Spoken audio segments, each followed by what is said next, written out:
Hi, can you hear me now? Yeah, I can hear you now. Oh, you gotta be kidding me. So I'm gonna have to rewatch the recording. Don't tell me that I was talking to myself for 30 minutes. Yeah, because like I think you switched the studio, man. Like you sent me the email and I tried to get it. I tried to get in that one, but no one was there. Oh, snap. I guess. All right, so it sounds like maybe I was talking to myself for 30 minutes. This is awesome. Uh-huh. All right, so you know what? So let's run it back. Let's run it back. So it looks like the beauty of editing is going to have to change because, yeah, sounds like I was talking to myself for quite a lot. That's Okay. that's great. But all right, but now I do see that you are wearing Niger. Is that Nigerian colors or that's just It's just a Philadelphia Eagles sweater, man. I'm an Eagles fan, man. cause it's your name is hiding the top. That's why I only see green and white. All right. Okay, then yes. Yeah. I was about to say I was like, where? Wait, Cameroon, Nigeria. That not too sure how that works. I mean, not gonna lie, I've met Nigerians and they'd be like, they asked me where I got the sweater from, and I was like, All right. they asked me if I was Nigerian, like, no, no, no, no, this is a Philadelphia Eagles, but still very close to it. Well, but just because your name is covering the, I guess, kind of the eagle, so I just saw the white and green, and I'm like, okay, Yeah. trying to cause a little trouble around, but hey, well, I ain't mad at that. Uh-huh. All right, so yeah, so looks like I was talking to myself, and no one have said anything, so I'm gonna have to talk to a few people. But so yeah, so this is the quick um, recap of week one of the AFCON, which at first kind of started a little bit slow. We'll say with the madness or the chaos that comes with African football, but we had a feast of very interesting calls and games this weekend. So before we lead to today, um, let's talk about the start of AFCON. So, what is your thought on one, the ceremony, and then the um, kind of the infrastructure and the vibe of the tournament so far? All right. So what's sad is the fact that because I don't know, we have B in sports, Right, we were not able. None of us were able to see the opening ceremonies unless you found a way to like watch maybe the Super Sport broadcast or someone else. right, Because that's my biggest problem with the Afcon is that they don't have a properly good TV provider of the competition. That's why we were talking in the chat about how you just show the game. There's no pregame or right. postgame kind of thing. It just showed the game. That's it. And of course we're not the only platform that's actually covering this. But I did see pictures of it in some videos, and I can see that it looked very amazing. And I wish it was actually shown. Yeah, yeah. It was weird because I think the one 2 years ago, I'm pretty sure I watched it live The somewhere. the one in Cameroon. The one in Ivory Coast. No, even didn't show that one either. I'm pretty sure I watched that one live. I don't remember which channel that was, but I'm pretty sure I watched it live. No, I watched the last three opening matches. Right? I watched the last three opening matches. The Cameroon one, I saw the opening ceremony of the Cameroon one. Did not see the Ivory Coast, and did not see the Moroccan one. I went to deep YouTube, and I think there was a channel, I think all in Arabic, that played it. So, but yes, it's I think it was one of those weird kickoff where the ceremony is one of those things that you should pretty much make it seen because it is the opening of a major tournament. So, good catch, definitely on that part. So what do you think about before we get to the table, the vibe of what you've seen so far with stadium fans, the experience of what it's like to go to Afcon? Well, I mean, this Avcon hasn't really. this AFCON, I don't think it really had the kind of flair like what in terms of the atmosphere from what I remember from the previous one. I'm guessing because of the timing of it, Right. because the AFCON was, I think the last one in Ivory Coast, they started in January, right? So this Yep. is like right after this was after the holiday season. So a lot of people were already showing up and they were selling out a lot of the stadiums. You could hear the fanfare. Now it's still, I'm actually glad that the organizers started letting people in for free because they noticed how little the crowds were. And of course, of course, the home fans and the rocking games were rocking every Yeah. time I watch them. Still, I think that the timing of the AFCON, especially during the holiday season, was made it very difficult for a lot of people to make the trip. Yeah, especially in the holidays. It's like there's only one time in the year where you have like 2 weeks off or something, or somewhat 2 weeks off. There's not that many people that will go and sacrifice that to go to a tournament. But we can thank FIFA because they're the one that moved it Yeah, for the World Cup and preparations and all that. And it's the other perfect example of what AFCON is still treated as like a second or third tier tournament because they can just move it or make requests as they see fit. So yeah, it's still showing that even though AFCON is like the biggest African tournament, just like the Euros or Copa America, they're still mistreated as the little brother. But um, I guess if we have to talk about that, it might take us the entire episode on here. But I know we uh, can rant for days because we haven't even talked about the new cycle they're trying to put on us. oh yeah, that one will have to do like a special episode And of what the heck is going on. yeah, because I mean that the schedule of the AFCON and also the new cycle they're trying to put in. That we're gonna do a deep. We should do a deep dive on that later on in Oh another yes, episode. But let's start recapping the groups.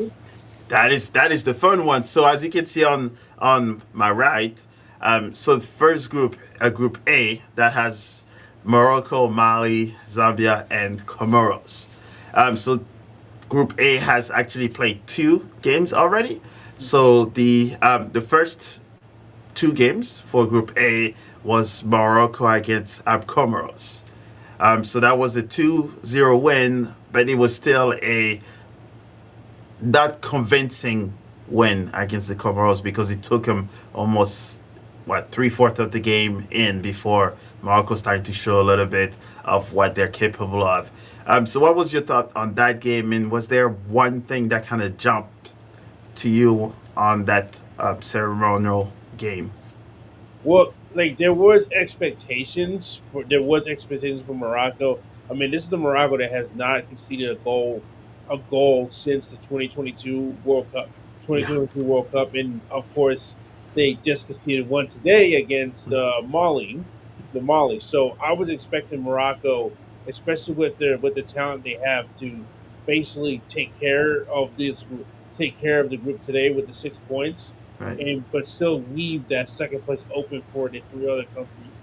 But now, because of the results from the last 2 matches in the group, this actually kind of leaves the group pretty open because I think Morocco still has to play. Yeah, Morocco still has to play Zambia, who just got off a tie against Comoros, and Yep. but it still leaves the entire group alive in this thing. Absolutely, and yeah, and pretty much what it shows also is there's also the battle of third place, right? Mhm. So now Comoros has to know that maybe even a point against Morocco can kind of help them in the second place, depending on what the Mali and Zambia games will look like. So even a tie, and if they technically they have to score a few more goals because they have not scored any, Yeah, even to be in a discussion of the third place team at this moment. yeah, So the goal differential on yeah, so they pretty much have to go pretty much I think have almost nothing to lose to this point to where they just have to go deep. But the problem is, it's against Morocco. Hmm. And the second game that we'll be facing is Mali and Zambia. So Mali just came back from, we'll say, one of their best games against Morocco. Yeah. Even though they weren't able to take leads after 1 minute up. So, what was your thought of the Mali itself performance against Morocco? I mean, I say Mali really punched above their weight in in this matchup. Like I said again, like I was expecting Morocco to basically own this group with the talent they have, and then even before the game started, you had the fanfare. Kylian Mbappe was in the stands. You see Hakimi was very excited, but they never got to use. But Hakimi never get off the bench. He's still in there. I think.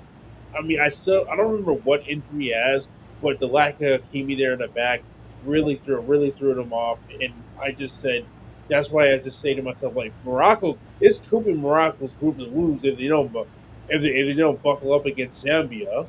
Hmm. Yeah, and yeah, those are pretty much that will be. And Zambia have shown also that they're also a physical side, which Mali has shown Morocco what it was like. And Hakimi, I think the reason why he did not play, they did see how physical Mali was for the entire game. That probably was one of those precautions to, maybe not bring him in during a game that a limb might go left or right depending on how it went. Um, were you impressed by the two teams going like toe to toe for those 90 plus minutes? Yes, especially Molly. Molly, I said again, I'm praising Molly. Molly really punched above their weight, above their weight against Morocco. But like, hey, I just forgot about this. Let's have a brief pause for a minute and comment about the Molly drip. Yeah, go right ahead. Yeah, I'm mad at it. I mean, look, like Molly has the best kids Yeah, in the AFCON. I mean, like how can you cannot believe the fact that they hit on the home, the away, and even the goalie kits. yes.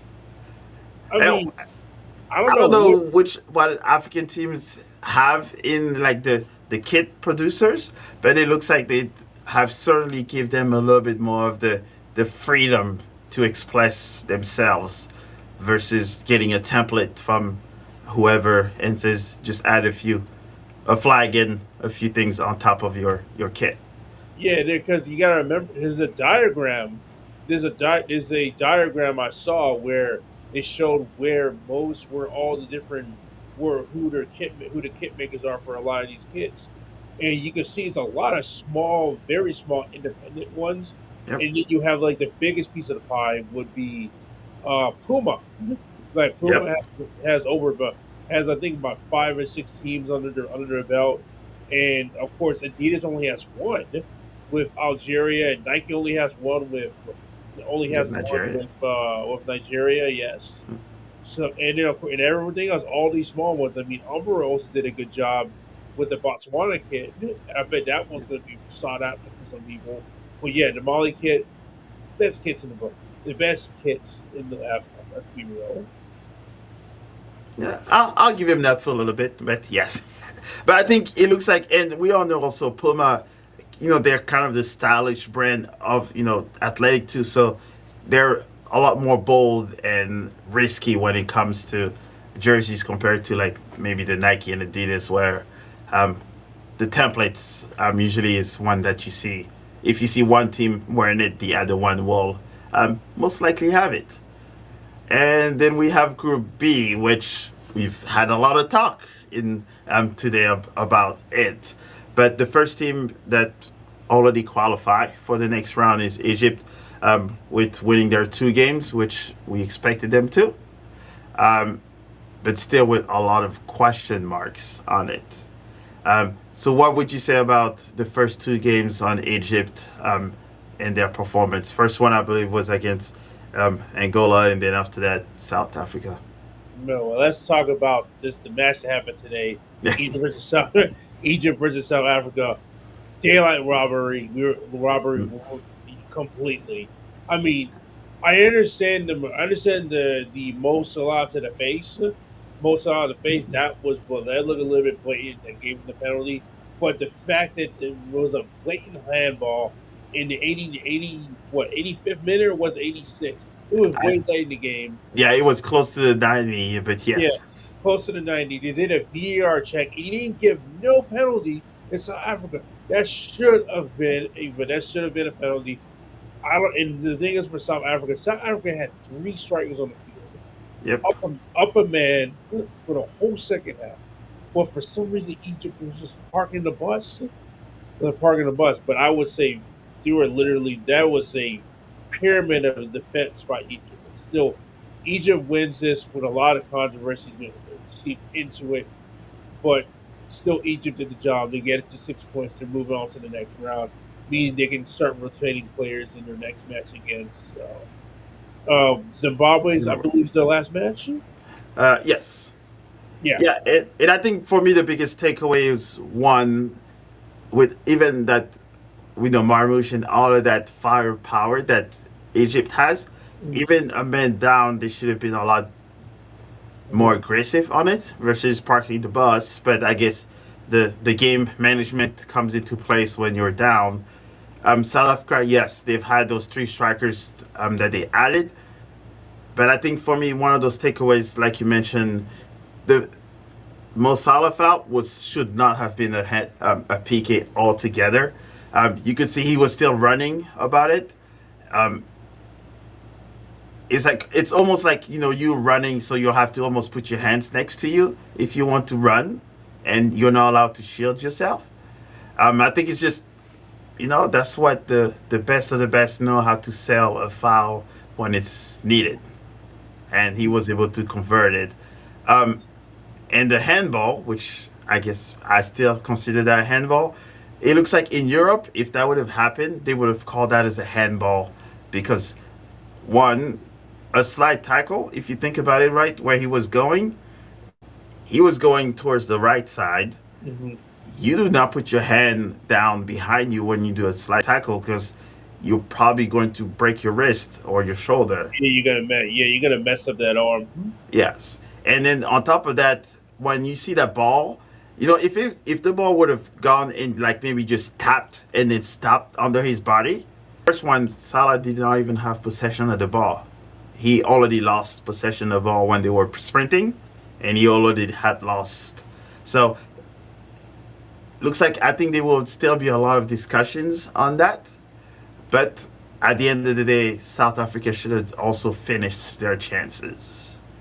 So at the end, you can really leave it up to the referees. Like we all know, we all played soccer. We know that if you want to win the game, finish it, and don't leave it up to the referees. And this one makes it a little bit more interesting when it comes to the second place and third place opportunities, right? So now South Africa has 3 points, Angola has one, and Zimbabwe have one as well. And the goal differential is, which is kind of an ugly one, 0-1-1.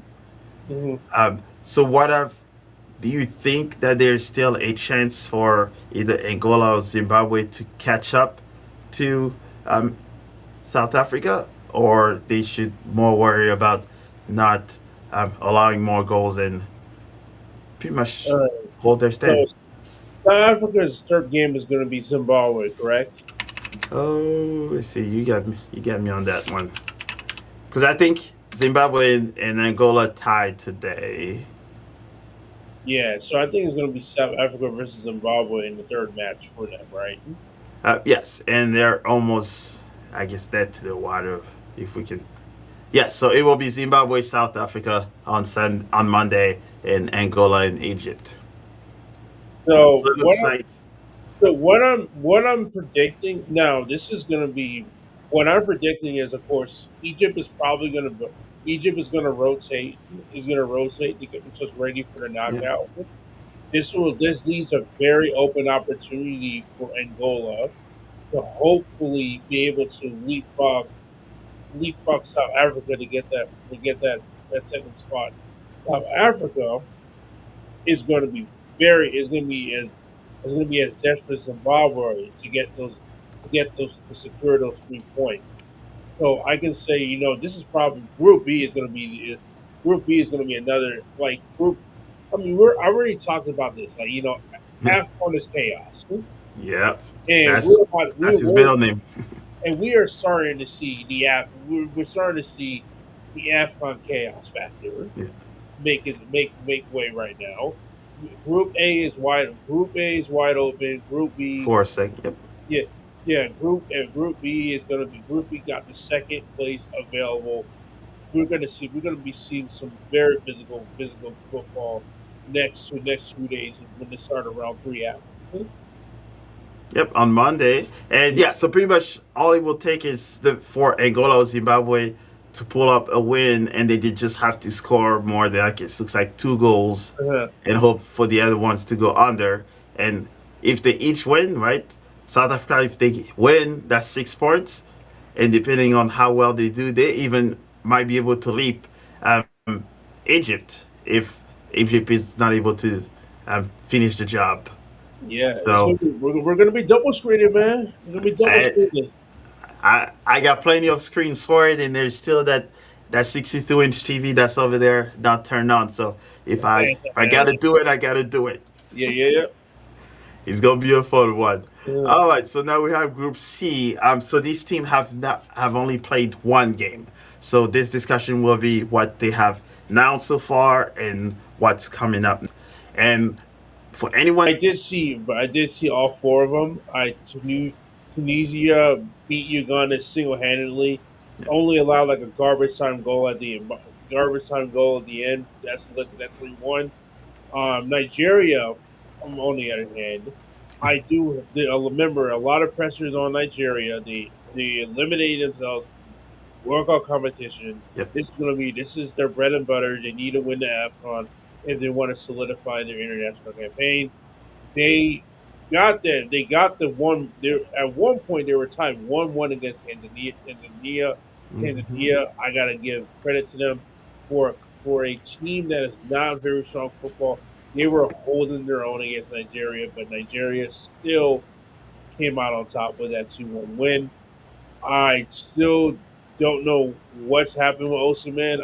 I'm waiting to see the Osimhen that dropped a hat trick in the World Cup qualifying to try to get Nigeria over the hump, but it wasn't enough.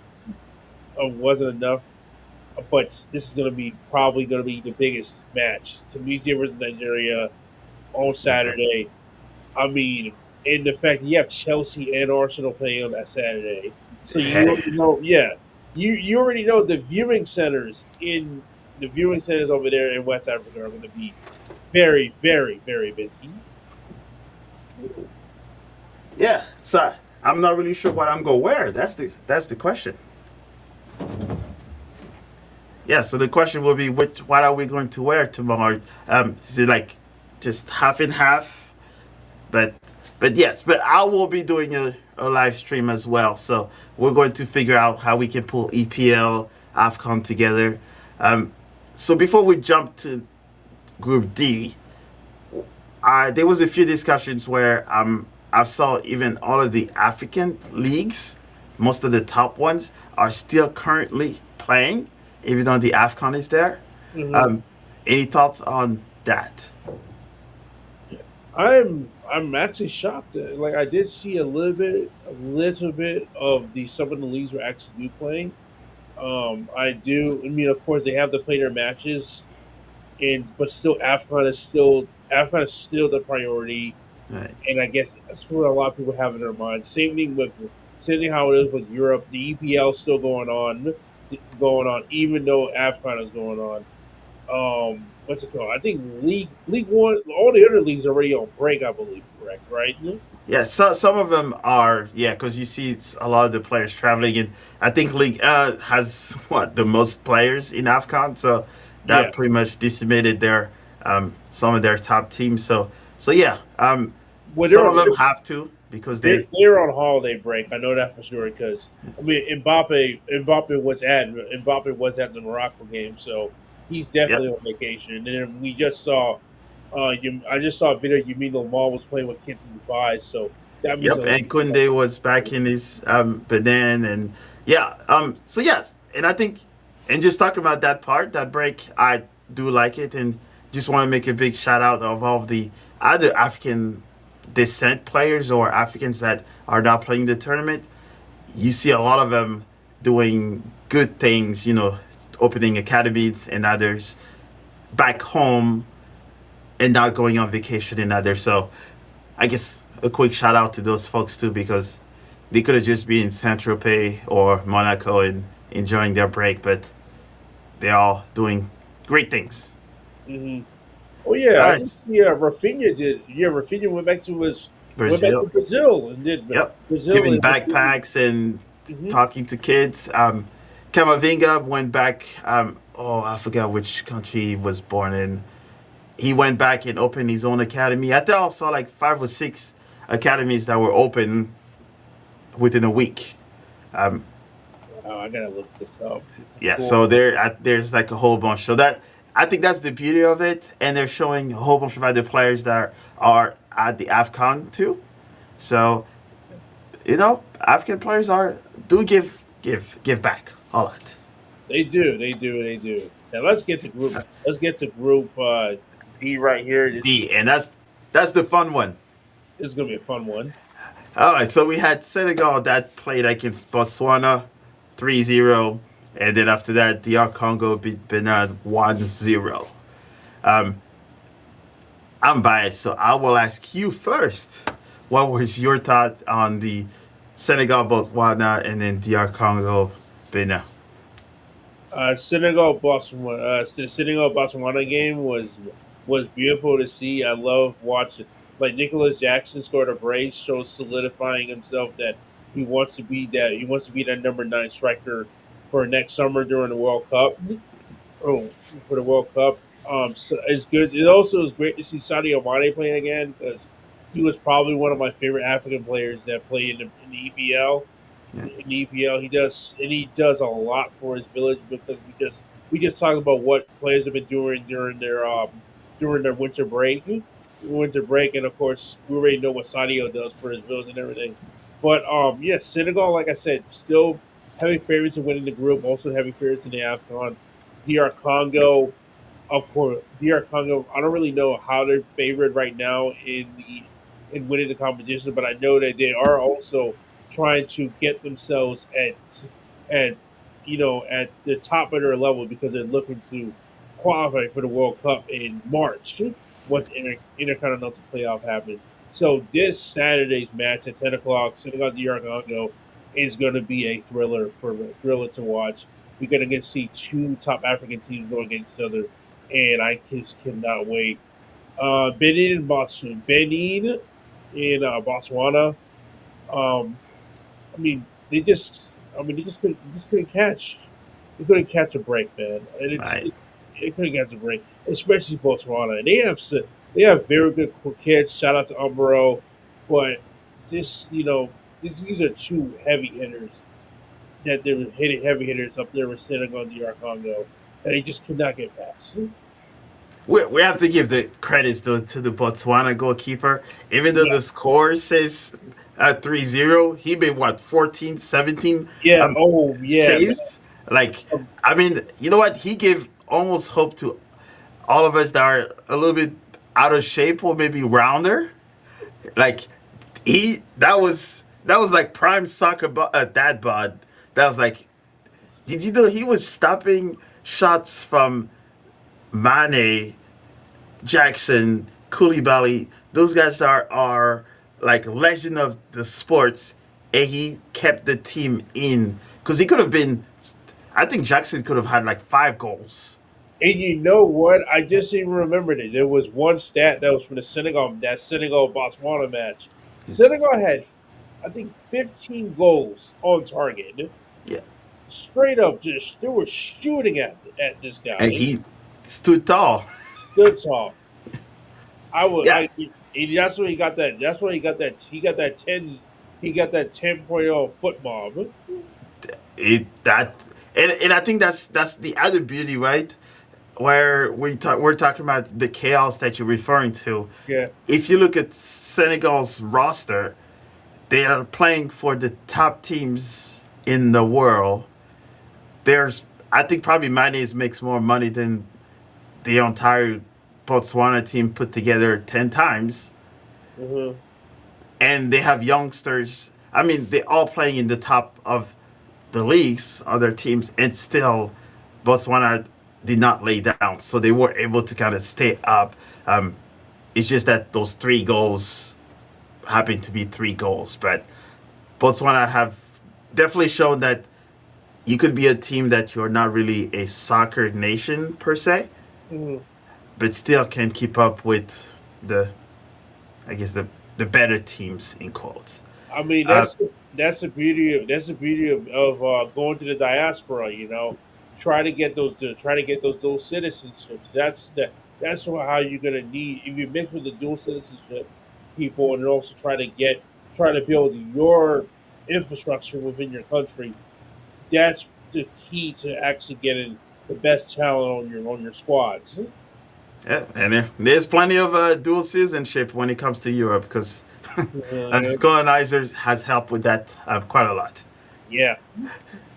And so the next matchup will be Senegal, DR Congo, Benin, Botswana. It looks like Benin is the one that has probably the better chance in quote to look for like the second place or even third place, depending on what Senegal and DR does. So they will have to kind of go full throttle if they want to have a chance to battle for that third place. Because um, even though I will hope Botswana can kind of play against Benin, but that means they first Mm. have to do, erase the three goals differential to begin with. So they have to score like three plus goals against Benin, which I don't know if that's feasible, but I guess it's AFCON, so I mean, who knows? they need to score at least four. They need to score at least they need to score at least four just to get off the negative, and then another one. That's five goals. If you want to get the goal differential of the Congo, Yeah. Benin is going to Benin. I know for a fact they're going to try to do because of they're going to try to get their genie up as much as possible. Yep. But like I said again, they're going to be looking very closely at sitting on DR Congo because if DR Congo drops points, that leaves that second place wide open for Benin that coming that round three. Yep, it pretty much ended in if Senegal or depending on or DR Congo, whoever wins the game and by how much will Uh-huh. definitely help uh, Benin and even Botswana. Because if you think about it, if DR Congo gets scored three goals or DR Congo or Senegal scored three goals, that would kind of erase Botswana's three goals differentials because Mm. then they're tied. So even though Senegal has 3 points, DR Congo has 3 points, they're still not safe. Mm-hmm. They just have to finish the job, which is tomorrow, which makes it very fun. And DR Congo has not beat Senegal, I think, since 69 or 57 or 69. So it's been 50 plus years. So it's going to be a fun one.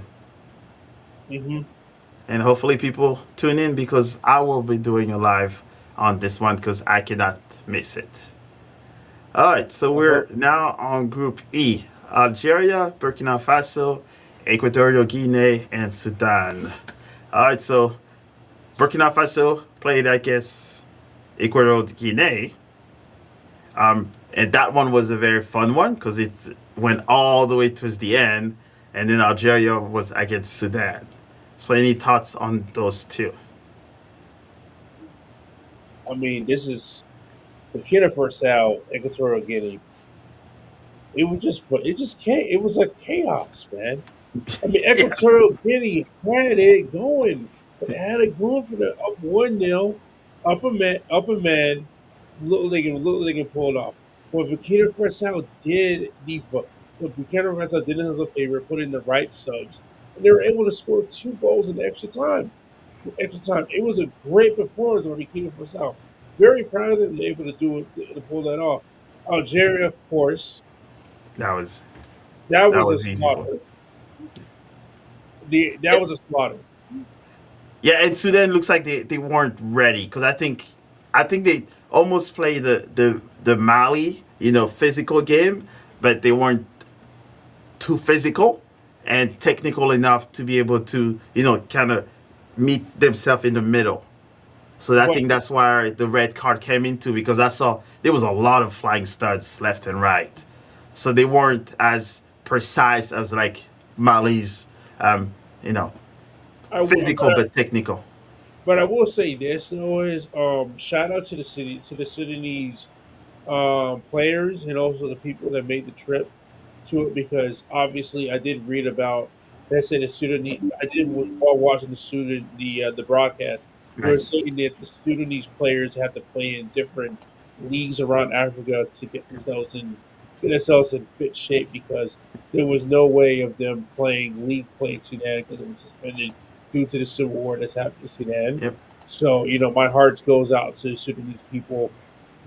Like we cannot continue to let Africa be separated by separating due to a pretty petty squabble. We're all together in this, and the last thing we want to have is more any foreign intervention to Abs- coming through to help make everything worse for everybody. Yeah. And I guess the highlight was also, I guess, the U.S. kind of throwing a few things in Nigeria also. So Yeah, that you mentioned, yes. So hopefully there will be less of that intervention. So to let us enjoy our football. And I yeah, think it was one of the things that you highlighted, right? That not many people know about those stories of mhm, players that not everybody has the federations that pour millions into them and put them in first class planes. Most likely, a lot of them it was not a charter plane, right? So they have to yeah. figure out ways. So, like you mentioned, it's certainly one of those moments where, even though we talk about Afcon, the game, the scores, but is there's a lot of deep stories that come into it. So, great shout out. Mm-hmm. So yeah, so it looks like after that the next games, so that will be I think it just jumped a whole bunch of games. So the next game is going to be Algeria against Burkina Faso and Sudan against Ecuador Guinea. Um, First thought on the Algeria and Burkina Faso. Oh, that's gonna be fun. That is going to be fun because I want to. Now Algeria has the players. I mean, Riyad Mahrez, 34 years My old, God, can still kick it. They can still kick it, and of course, Luca, great performance by Lucas Zidane. Zidane, you can see his dad was looking very proud up there in the stands. In the oh, stands. don't forget Grandpa too. I think that Oh, was the pressure of him joining Algeria was also to make his grandpa proud. okay, okay. Well, I mean, I'm gonna see. All I saw was his dad, man. Yeah. His dad was up there. But we already know who his dad is. It's madness.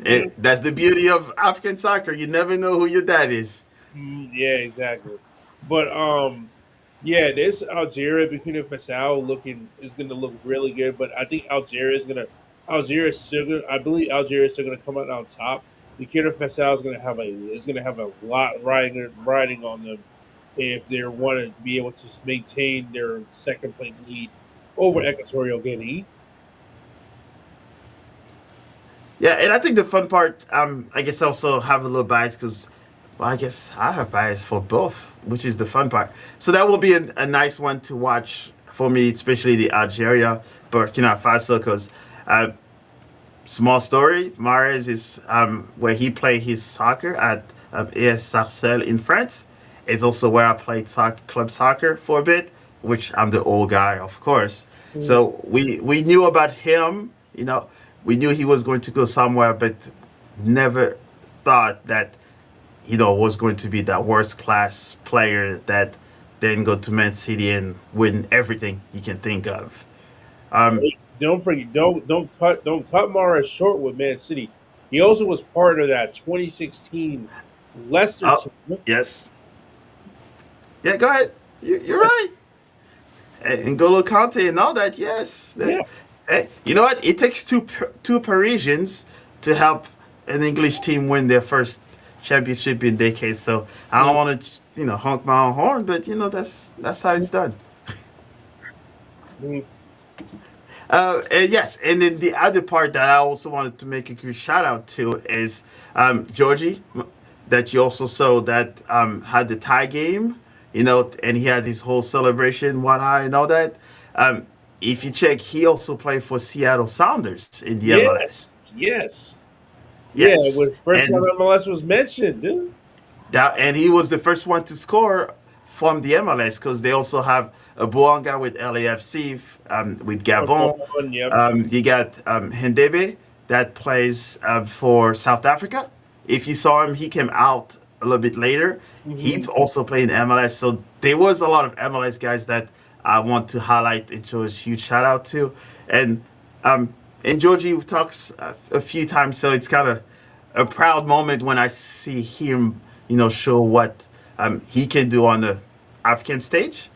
And one of those things, those players that you don't know all of their stories, right? When at one time doctors were told him that he probably should not play soccer after he lost his one eye. Yep. So pretty much what he did, he started from like the minor leagues of Seattle, their Hmm. second team, and he pretty much worked his tail Worked his off way up. Yeah. to go from the second all the way to the first team, and then be called up to Burkina Faso. So I enjoy highlighting some of those stories of players that shows you where someone tells you you should not be even playing soccer, and you tell them heck to the no, and then you find yourself on world stage, and then now everybody wants to talk to him of what he accomplished. Now, So on the topic of MLS, this is one thing I remember reading about this. I remember when they were doing the 2023 edition when it was in Cote d'Ivoire. One person, I think I was watching CBS Galazo, and one of the pundits, I forgot his name.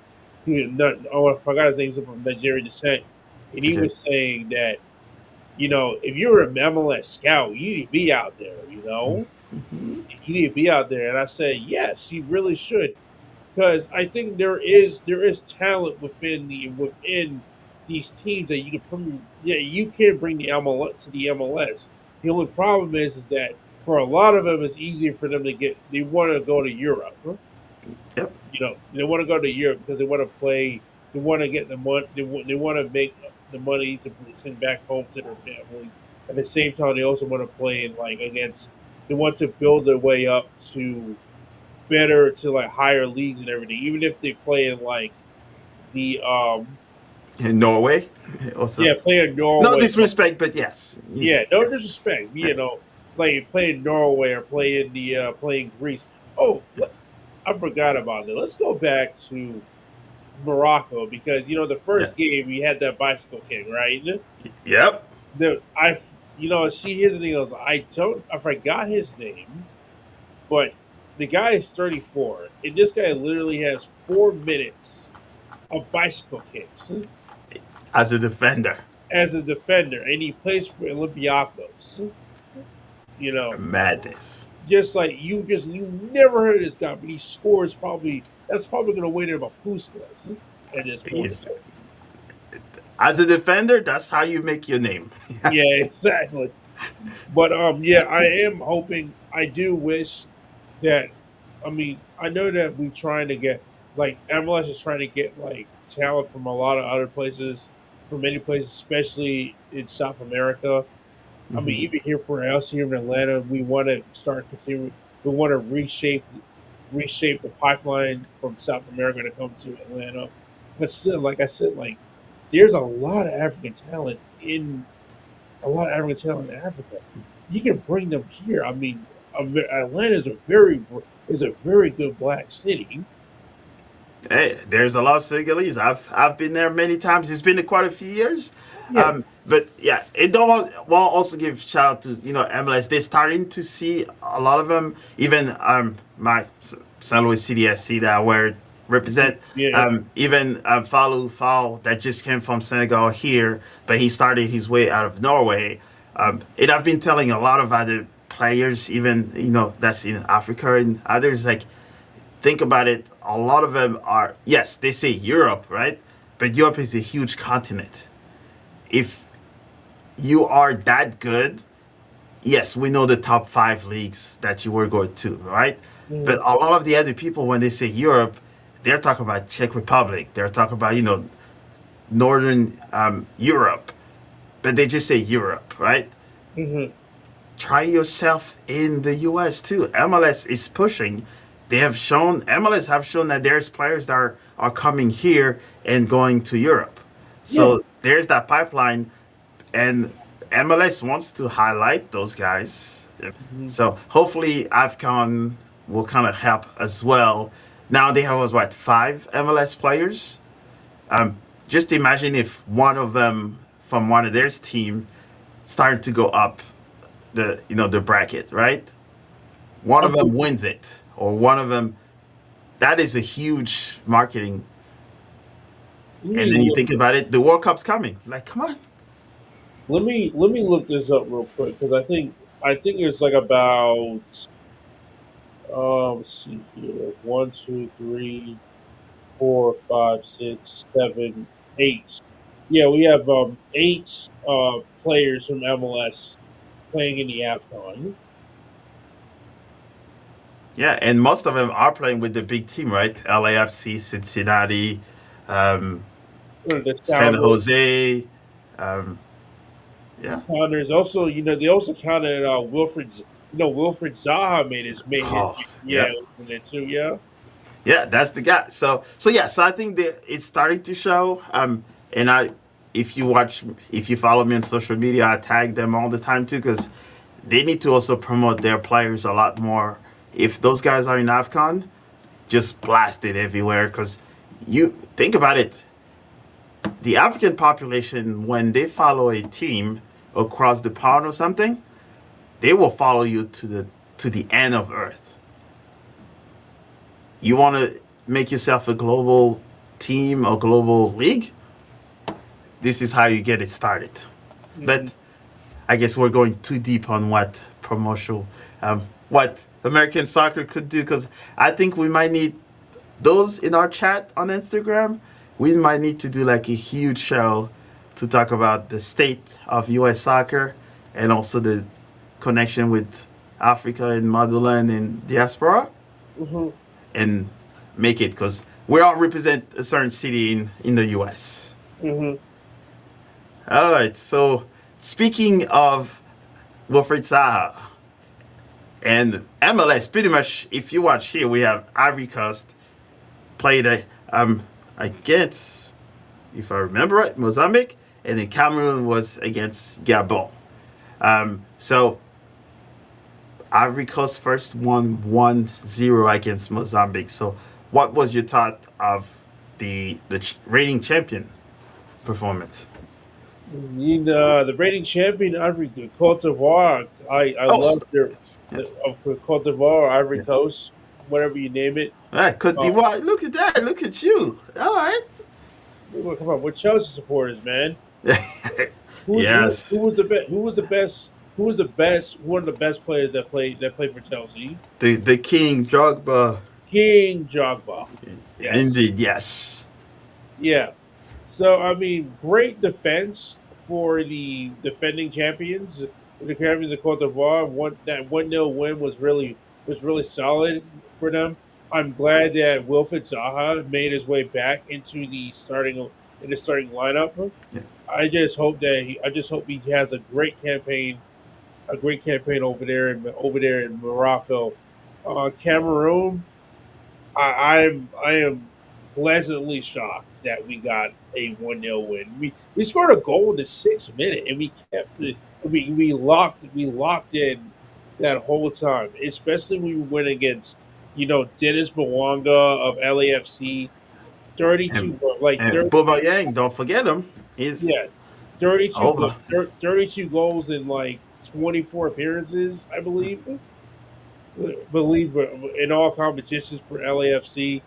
And then of course Wilfred Zaha was the big man over there in Charlotte, and we no Patrick Aubameyang, Yeah, my yep. bad, For Marseille, yep. yeah, from Marseille. But I So don't think he played. He was a sub, he was subbed which out in the was 30. weird. But yes, Yeah, he was subbed out in the 30 minute, but still like both of them were on the field at the same time for 33 minutes, and we were able to keep them at bay. that's good.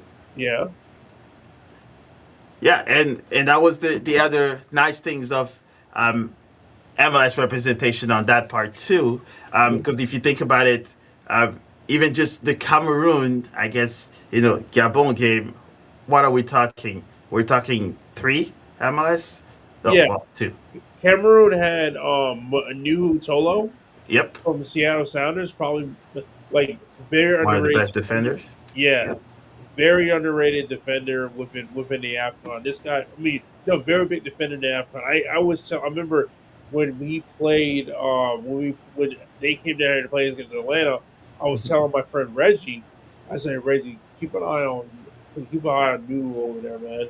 That guy was literally defending the likes of Sadio Mane and Yep.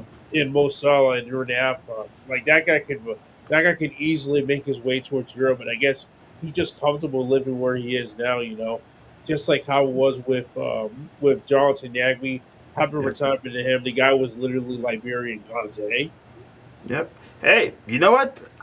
If you find your comfortable spot and you Mhm. have a little bit less of the pressure, I will say less. Yeah.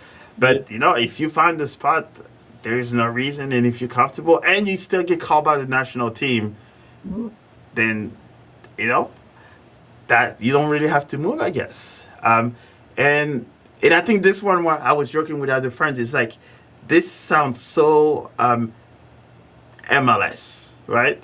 So if you think about it, you have three teams, and you have what, 3 4 MLS um, players. I would have thought that maybe the MLS would have been like, this group here has a whole bunch of our players. We're almost the same entity. Yeah, one. Do a little bit of that marketing there, Yeah, right? three. Yeah, you have three. You have three MLS players. Yes, and two of them most likely will make it to the second round because Yeah, mhm. technically, Or like, all three. You never know. They yeah, could there you go. probably Yes, like we you got we three. could, we could see 3 out of 4 teams make it to the knockouts in this group. I think it's possible. I really Yeah. do think that either we can have the two spots, and then we have the best one of the best third place teams in the slot right now. Yep. And they are -1 goal, so that means even Gabon or Mozambique, they still have a chance. Yeah, And exactly. Gabon has not hit their firepower because they do have a lot. But yeah, So Sunday. But yeah, the Ivory Coast versus Cameroon match will be on Sunday. That's gonna be legendary. Defending champions versus the 5-time AFCON champions in Cameroon. I will be going live. You best believe that. Uh-huh. I'm going live for that Ivory Coast or Cote d'Ivoire and Yeah. Cameroon. This one will be because we you have to do it for the culture, not only the U.S. soccer spectrum, but also African one. So, and I would have thought, like I said, MLS, promote the piss out of this one because you have a group where you're an sole entity. So that means these guys are being paid, even though they're paid by a team, they're still paid by the MLS. If you want more fan, I know how crazy Cote d'Ivoire, Cameroon, and Gabon fans are. Would you imagine if they say, hey, you know what? We have your players. Let's adopt the team in the US that support them. They will have watch alongs at the village with a whole bunch of people watching the game, and bam, you get a whole country supporting like everybody does for Arsenal, Chelsea, and everything in on the other side of the world. So So here's a funny story about Boanga, right? yeah, So I had the opportunity. So when we were playing when Chelsea was playing LAFC in the opening match of the Club World Cup. Yeah. I had the opportunity. I had the opportunity to. I had the opportunity. I had like field access. Nice. Look at Watch. you. Yeah, I got. I had field access to watch the team's practice and everything, and I got to. It like I mean, for a brief moment, I got to see Danny Mwanga in the tunnel next to Hugo Lloris. Ooh. Yeah, next to Hugo Lloris. My friend, one of my friends, he's a big Tottenham man. He was like gushing in excitement. Yeah, I got to meet him. But yeah, I You know met how crazy I would have gone? even met Hugo Luis. Those are my legends, right? I'm Yeah, French, so he got me a World Cup. yeah, And exactly. Denis Yep. Bouanga, I actually watched him play at Saint Etienne before he moved, so I literally watched him play live in France too. So yeah, those are very Yeah. close. So yeah, I said to him like, "Hey, you were like, it's an honor to meet you because I've been watching you since you came to since you came to LAFC. Probably Right. one of the best goal scorers I've seen play in the MLS. And also and at that same time I didn't realize he was from Gabon, where Aubameyang's from, you Yep. know. So I was like so it was shocking that I realized that. And of course, I actually met with some of the staff. They tried to, actually was very close to meeting Olivier Giroud Ooh. before he made the move back to Lille. Yeah, he went over to Lille. Yeah, he went back home. Yep, He Leo. came back home. And I was like, and honestly, if I met Giroud, I probably would die. Hey, another legend. Yeah, I know, right? Yeah, unfortunately, his time in the MLS was not as we expected him, but they used him the wrong way. But that's a whole another discussion Mhm. altogether. So yeah, so you got lucky as heck. I would have loved to meet those guys. I mean, you saw the pictures, man. Yeah. I'm like the second. So the thing is about me is I'm the vice secretary of the Atlanta Blues, Chelsea Football Club. So I didn't pay attention. I should have seen you then. yeah, so when Chelsea came and played in Atlanta multiple times, they always would talk to me about what are we doing right now, doing what we doing, what are the logistics of everything because they don't know about Atlanta, but I know about Atlanta, Yeah. and I just just guide them where to go, and they come back to me and they just give me the stuff as compensation, field passes, uh, private training sessions, tickets, all that jazz. Yeah, so I'm a member too, obviously, but in St. Louis, the St. Louis chapter. Yeah. Blue in America, yes. Chelsea in America, I'm on there too. So now I know who. Next time Chelsea comes to Atlanta, I know where I have to go down. Mhm. All right. I, Well, let's check out the third place teams real quick. you sure you want to? Because it's interesting. Let's see it. You said, all right. So here it is. So we have Zambia, and also we have to also make sure that we know that they've played 2 games, so that's why they're at the very top at this moment because clearly they've scored a lot more goals. So Zambia, it's still with 2 points, and their goal differential is 1-1. Mhm. Angola is at 2-3. Guinea is 1-2. Tanzania is 1-2. Benin's 0-1. Gabo 0-1. So pretty much what this tells us is that the third place finish, it is 110% open Yeah. because these guys here, 3, 4, 5, and 6, still have to play games. Yeah, I mean, I have a lot of I have a lot of hope for Gabon. I think Gabon can pull off that win on Sunday to Yeah. get themselves to get themselves most likely top of this group by the end of the day on Sunday. They have the power, the firepower to do it. They really do. But jeez. This is only, like I said, we only just did Group A and Group B today. You still got the other groups to make way. So I'm really looking forward to see how this graph looks, especially when we come the group stage. I believe the group stage ends next Friday, correct? Let's take a look here. So we Yeah. have groups there. So make sure. Yeah, so it looks like the fur will be on the Monday, Wednesday. So the round of 16 starts on January 3rd. So that's Saturday.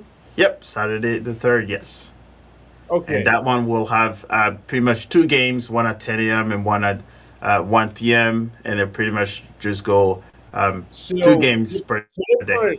So they're gonna. So my guess is it's gonna be like New Year's Eve, huh? But they're gonna try to finish up everything, right? So pretty much the 31st, the last game will be Mozambique against Cameroon on Mm-hmm. Wednesday, the 31st at 1 p.m. Mm-hmm. And then they get the first and the second off, and then we kick off the round of 16 on the 3rd. All right. So we could probably do a.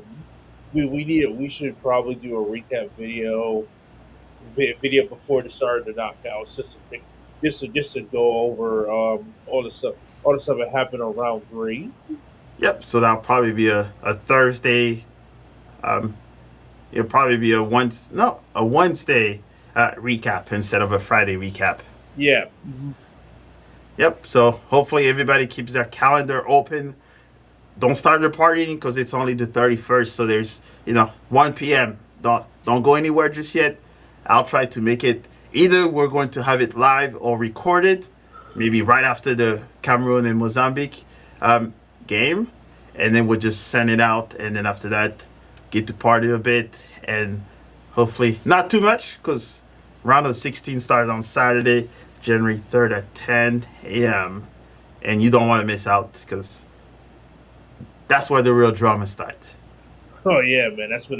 Yeah, I know, right? That's. I can't wait, man. That's that's where you make your money, and we'll see who gets to go home and stay. But with that said, I think we've gone over all of the teams, all of the drama. Hopefully, we'll have a lot more drama to talk about. So for those people that have not watched our watch along, just let them know how they can reach out to you, watch your content, and um, go from there. Hey, so yeah, you can see Anomal Lion 17. That is my Instagram handle. I'm also part of Footy France with my friend TK, where we do the AFCON recaps. We try to keep it under 90 seconds, but lately it's been because of the chaos factor of the AFCON, we've been doing longer videos. It Um, happens. yeah, oh, and of course I am, like I said again, I am the vice chair of the Atlanta Blues. That is a recognized Chelsea club in Atlanta. So we have the Atlanta Blues to follow. We'll be always updating about where we're going to be at.